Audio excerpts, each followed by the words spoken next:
આજ મુદ્દે વધુ એક સમાચાર અમદાવાદ ખ્યાતિ હોસ્પિટલ કાંડ મુદ્દે સમાચાર મળી રહ્યા છે। ખ્યાતિ હોસ્પિટલના મામલે વધુ એક સમાચાર। 7 લોકો પૈકી વધુ એક દર્દીની તબિયત ખરાબ। વસ્ત્રાપુર પોલીસે દર્દીઓને બોલાવ્યા હતા।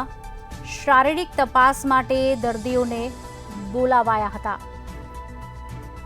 દર્દીઓને યુવાન મહેતા તપાસ માટે લઈ જવામાં આવ્યા છે। ખ્યાતિ હોસ્પિટલમાં શું સારવાર અપાઈ તે અંગે તપાસ કરવામાં આવશે। એન્જિયોપ્લાસ્ટી કરેલા દર્દીઓને લઈ જવામાં આવ્યા છે।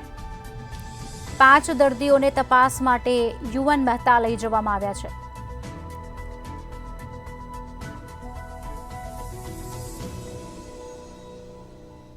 માં જે 7 લોકોની એન્જિયોપ્લાસ્ટી કરી દેવામાં આવી ત્યારબાદ જે લોકો ન્યાય માટે વસ્ત્રાપુર પોલીસ સ્ટેશન પહોંચ્યા છે અને ત્યાંથી એમને યુએન મહેતા ખાતે જે છે વધુ જે છે તપાસ માટે મોકલવાના હતા, પરંતુ ત્યાં જ જે છે જે દર્દી હતા તેમની તબિયત લથડી ગઈ છે અને તે ખૂબ જ જે છે તે પેટમાં દુખાવો અને અન્ય પણ ગભરામણ જેવી જે સમસ્યા એમને સતાવી રહી છે। એટલે કે ચોક્કસપણે જે લોકોને સારવારની જરૂર નહોતી તેમનું માત્ર જે છે પીએમ જે યોજનાના લાભ લેવા માટે સારવાર કરી દેવામાં આવી અને ત્યારબાદ જે છે આ સમગ્ર પરિસ્થિતિ જે છે વળસી ચૂકી છે। કેટલાક લોકો જે છે પોતાને હૃદયમાં દુખાવો થવાની વાત કરી રહ્યા છે, તો કેટલાક લોકોને જે છે હાલ છાતીમાં જે છે તે દુખાવો થઈ રહ્યો છે, ગભરામણની પરિસ્થિતિ આવી છે। ત્યારબાદ હવે જોવાનું જે યુએન મહેતાની અંદર વધુ તપાસ માટે લઈ જવાશે, કારણ કે આ લોકોની સર્જરી કેમની થઈ અને ત્યારબાદ તેમને શું કોઈ કોમ્પ્લિકેશન છે કે નહીં તેની તપાસ યુએન મહેતા કરવામાં આવશે અને પોલીસ દ્વારા જે છે તેમને આજે બોલાવવામાં આવ્યા છે અને યુએન મહેતા ખાતે જે છે તેમની તપાસ કરવામાં આવશે। પરંતુ બેદરકારી ચોક્કસપણે દેખાઈ રહી છે, કારણ કે સંચાલક કહી રહ્યા છે કે તેમને